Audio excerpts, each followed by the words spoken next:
Usually you watch a movie and once you leave the theater, you're going to be like, I understand that movie. This one, no.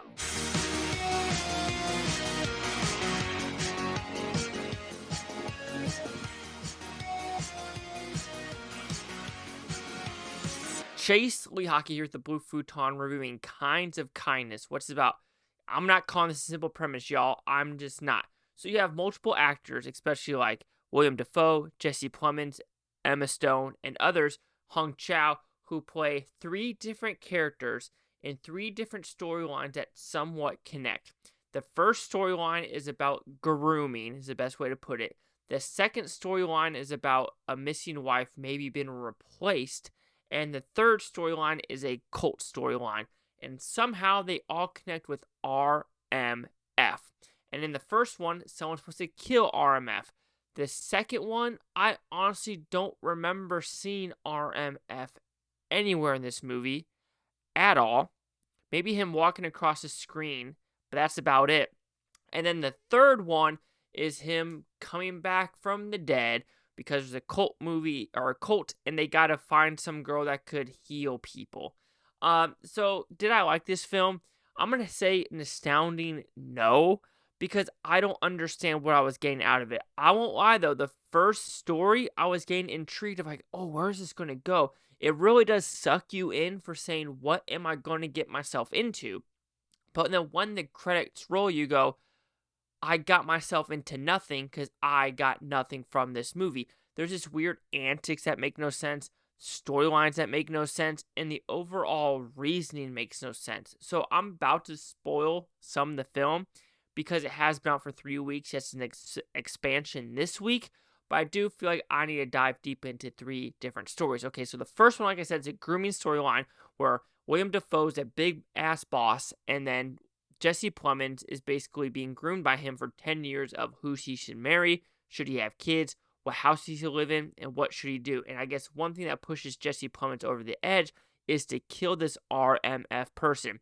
And Jesse Plemons just can't do it. So in doing that, William Dafoe basically says, okay, we're done. I'm surprised we lasted 10 years, but it's just time to part ways. But here's the thing, Jesse Plemons can't part way because he liked the attention. He kind of liked being controlled. And so now Emma Stone comes into play that might be able to replace him. But nah. He does something that does something. Okay, so now RMF is officially dead because something Jesse Plemons does. All right, and it's a weird sexual relationship, but doesn't show anything in this one. All right, cool. So when it ended, I go, okay, so it's a grooming storyline. What's next? The next one is Jesse Plemons is now a cop, and Emma Stone is his wife, and she is now missing. A boat accident or just straight on an island. However, they find her, but he does not think that is the right person because A, her shoe doesn't fit, A, she hates chocolate, but she comes back loving chocolate, and things like that. There was also other things in this movie that I don't know if I understood, especially with raw meat or raw fish. In that storyline, is it supposed to connect to these dogs? Because there's a story that William Dafoe now is Emma Stone's daughter, and she says she had a dream of being on an island and the dogs were the ones that were running this island. And that's why she ate chocolate all the time because dogs can't eat chocolate. And she loved lamb so much, but lamb was a delicacy in this dog island. So she only could get it at one time. And the whole point, she realized, just eat what you can in front of you because you have no idea what's going to occur after that. Okay, that's kind of like the whole dog mentality of dogs will eat, even if they're not hungry because they don't know when the next meal is. Okay. Understand that.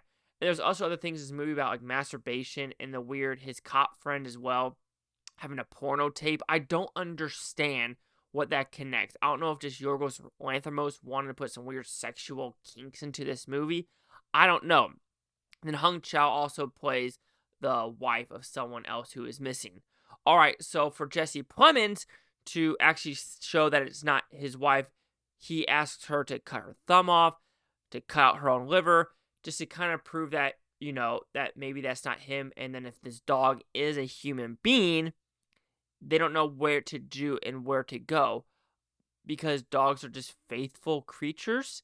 Is that what they're trying to get at with this one? Is dogs are so faithful they'll do whatever the owner wants them to do, which I maybe that's the whole premise. I'll say one thing, after the story is done, it does go into an alternate universe where dogs are driving cars, dogs commit suicide, and other things like that. And I was like, okay, that's kind of funnily morbid.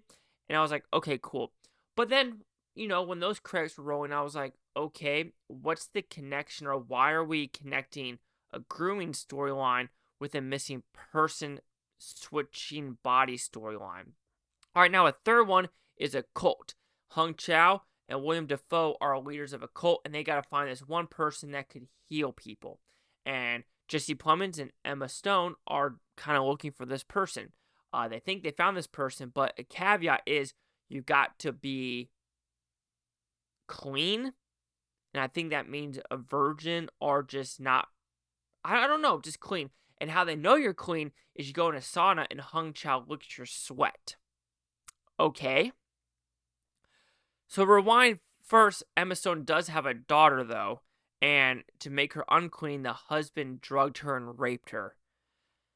And at the end of the story, they do find the girl, but Emma Stone does something stupid, and something occurs because she wants to get back into this cult. Okay, so that storyline's done. And then 45 seconds into the credits, you see a final credit scene where a guy that has RMF puts ketchup all over his shirt, and it turns red. I think I told you guys the whole story. That's a 2 hour and 44 minutes into 5 minutes, because that's all you get from it. And then the random dancing scene is just a random dancing scene because Emma Stone found a person. There's just nothing connects in this movie. Maybe I'm just too a simpleton to understand how it connects or why it connects. Yeah, you could say it's shot fine. You could say it's a interesting premise, an interesting anthology. And going into it, I was intrigued. Coming out of it, I wasn't that intrigued because I don't know what I watched. I don't know the point. I don't know the reasoning. And I just don't know what message am I supposed to get? Am I supposed to get, don't be a groomer? Don't body snatch people? Don't join a cult? Is that what I'm supposed to be told? I don't know. And frankly, I don't care. So overall, Kinds of Kindness, there's nothing kind about this movie. People are calling it funny. There's some laughing moments in a 2 hour and 44 minute movie, but there's nothing that funny. And yeah, Jesse Plemons won the Palme d'Or for actor. Sure. So Kinds of Kindness will receive a 2.5 out of 5 with Futons, which equals at 50%. And actually, this 50% is pretty damn generous. I'm keeping the 50% because the intriguing factor, but if I wasn't so intrigued and just me still thinking about it, it would probably be a 40%. But let's see what the critics and user scores gave this one. So you have critics a 73% with 209 of them, audience score of 54% with over 100. Critic consensus, a cold-hearted triptych brimming with a caustic wit. Kinds of Kindness is Yorgos Lanthimos at his most myth. Anthropic and bitingly funny. I wouldn't call this funny. I'm just curious some of the positives if I could see some negatives. A 3 out of 5, 7 out of 10, 1 out of 4, do not want. Yeah, 50, 54, 73. Chase Luyak here, the Blue Futon. Like, comment, subscribe. I'm nothing Futontopia. You Blue Futon, take watch a great day. I'm going to watch take tomorrow. We can find out what year for one of you. And yeah, that's just a weird fucking film.